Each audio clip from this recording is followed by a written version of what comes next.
Bonjour, aujourd'hui on va voir comment utiliser le cadre auto-ajustable 3.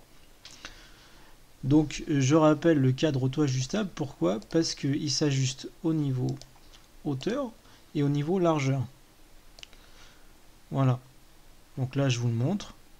Donc là pour l'instant j'ai sur ma page ici 5 types de cadres différents. Donc je vais les regrouper, donc il y a ce cadre là qui est exactement le même que celui-là. Alors le même en fin de compte, c'est pas par rapport au nom salon et à l'icône, c'est vraiment par rapport au type de contour au niveau du cadre et à l'image de fond. Après j'ai un deuxième cadre qui est ici, voilà, que je peux redimensionner. J'ai un troisième cadre qui est ici, un quatrième qui est ici, voilà, et vous voyez il a un cadre, un fond, et là le même fond ici, enfin, le fond différent et un cadre identique. Et là ça fait un cinquième cadre. Donc je vous ai laissé la possibilité d'avoir 5 types de cadres différents sur un même design. Donc on va reprendre les bases pour la mise en place. Donc déjà, allez télécharger le pack complet ici en cliquant sur Download. Donc moi je l'ai déjà fait. Si on va ici voir ce que ça donne,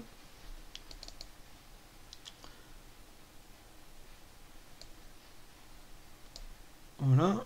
Ici, on va chercher le répertoire cadre, le cadre auto-ajustable 3.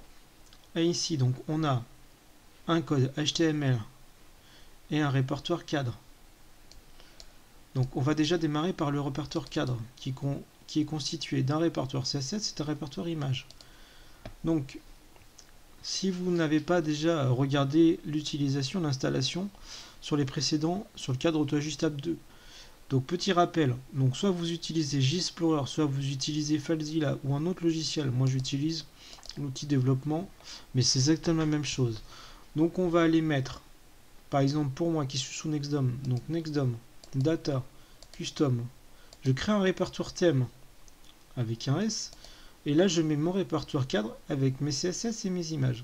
Si le répertoire cadre et le CSS et images est déjà existant parce que vous avez déjà utilisé un menu ou des cadres, vous avez juste à insérer vos CSS et vos images dans les répertoires ici.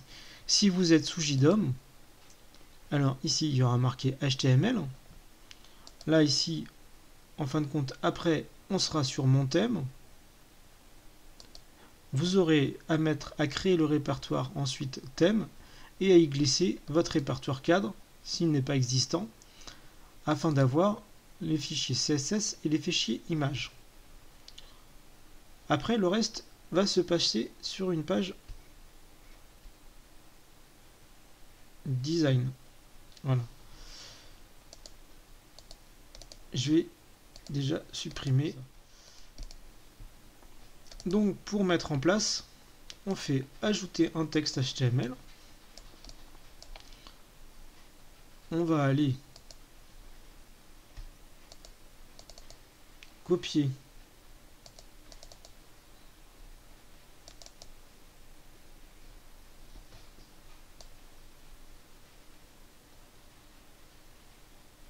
le code, donc soit le prendre ici, soit le prendre directement dans le répertoire téléchargé, paramètres, et on va le coller. Donc si, avant de valider, si vous êtes sous JDOM, ici vous mettez mon thème, et normalement si vous avez bien placé les répertoires comme je vous ai indiqué, ça fonctionne. Si ça ne fonctionne pas, c'est que généralement l'emplacement est pas bon. Donc à vérifier sur la vidéo si vous avez bien mis en place les cadres, le répertoire cadre avec les CSS et les images, les IMG, le répertoire IMG au bon endroit. Donc là en fin de compte on démarre sur le cadre référence 51 ici, que je mets en gris, et qu'on voit ici au niveau du CSS filename, c'est cadre 51. Donc le 51 ici doit être exactement la même chose que la référence ici. Donc après on a l'image de cadre, mettre la référence de l'image de contour. Voilà. Donc là, j'ai pris l'image de contour 92 et la référence de l'image de fond, la F14. Donc F majuscule et un chiffre, .png. Le reste après, c'est la couleur des icônes. Vous pouvez aussi modifier ici le salon là et l'icône ici. Donc si vous voulez modifier et mettre votre image, il faudra remplacer la balise I par le chemin, une balise d'insertion d'image en HTML.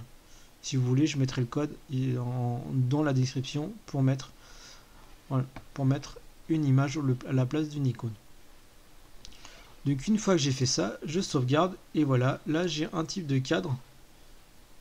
Voilà, auto ajustable, donc en X, en Y, qui va du coup s'adapter en fonction, voilà, de mes besoins. Si je veux un deuxième type de cadre, donc ça veut dire un deuxième type de cadre, c'est un cadre avec soit un cadre, soit un fond, soit les deux qui sont modifiés. Là, le cadre, mon cadre 51, ne peut pas avoir d'aspect différent que ce cadre-là et ce fond-là. Donc là, je duplique. Donc là, effectivement, j'ai dupliqué, mais j'ai toujours dupliqué mon cadre, en fin de compte, que j'ai paramétré 51. Je vous ai laissé la possibilité de faire 5 cadres différents. Donc pour cela, ici, on va mettre 52. Et je vais mettre 52. Donc là, déjà, à ce niveau-là, même si l'apparence, je ne modifie pas l'image de fond et la règle d'image, le cadre est déjà différent. Donc ici, je peux modifier mon image de contour et passer par celle-là.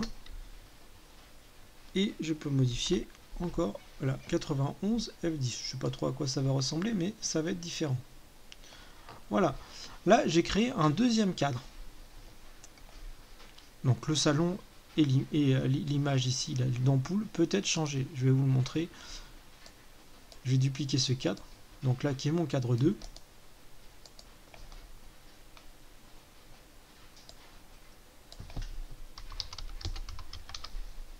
Chambre. Bon, je laisse l'ampoule, hein, mais bon, c'est la même chose. Mais voilà. On peut modifier et en faire autant de cadres qu'on veut, au niveau de la dimension qu'on veut. Je vais le dupliquer. Voilà. Et là, je vais juste modifier le cadre. Mais alors, si je modifie le cadre, il faut que je modifie la référence. Je prenne un autre type de cadre. Et là, on va mettre un bord métallique avec l'image de cadre 77. Je sauvegarde et voilà. Là, j'ai 1, 2, 3 types de cadres. Et cela, vous pouvez le faire jusqu'à 5 fois. 5 cadres différents. Donc, je vais mettre les images. Vous allez voir là, voilà. Je vous montre les images possibles. Donc, les fonds de cadre sont référencés avec un F majuscule et une couleur. Et les cadres sont juste avec 2 chiffres. Voilà. Donc, là, ça vous permet d'avoir 5 cadres différents par design. Je pense que c'est largement assez. Si jamais vous voulez en faire plus, il faudra juste... Là, on va repartir un petit peu. J'essaie de trouver. Là, je vous remontre le fond des cadres. Voilà, je repars sur cadre. Je vais aller dans un CSS. Alors, je vais éditer. Je vais vous le faire avec vous. Je vais créer un cadre 56. Possibilité cadre 56. Donc déjà, je vais le copier, le coller.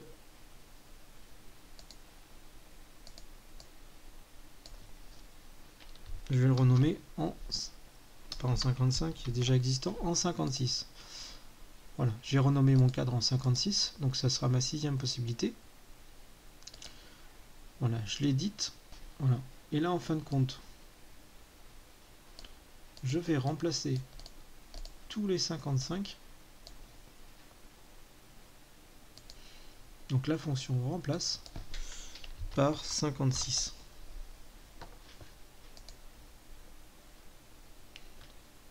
Pourquoi que 55 et pas cadre? Parce qu'en fin de compte, ici, effectivement, on voit cadre, mais j'ai aussi le titre 56, j'ai aussi le contenu, j'ai aussi les pictures 56, il faut que tout soit modifié. Voilà. Une fois que j'ai fini, j'enregistre ma modif, et là, je viens de créer une 6e possibilité. Donc voilà, tout simplement, comment vous pouvez encore augmenter, mais je pensais qu'en en mettant 5 différents, vous en avez assez. Donc on revient là-dessus, voilà, là il y a 1, 2, 3.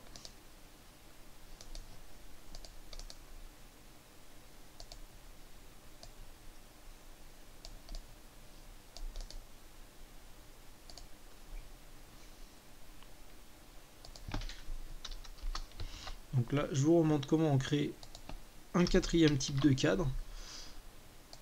Et là, allez.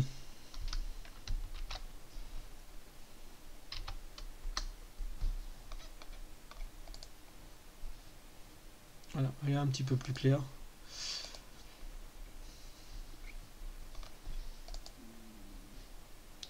Voilà, là j'ai mis métallique avec un bord avec de l'herbe. Voilà, c'était magnifique. Donc j'en sais rien, mais bon voilà. Voilà, j'ai 1, 2, 3, 4 types, 5. Je vais pas le faire, mais je pourrais en mettre 5. Et si vous avez rajouté le 6e, vous pouvez rajouter un 6e. Mais je pense que c'est déjà pas mal d'avoir des styles. Voilà, j'ai mis de la transparence, des styles un petit peu différents au niveau des cadres. Voilà, donc là, le tuto est fini.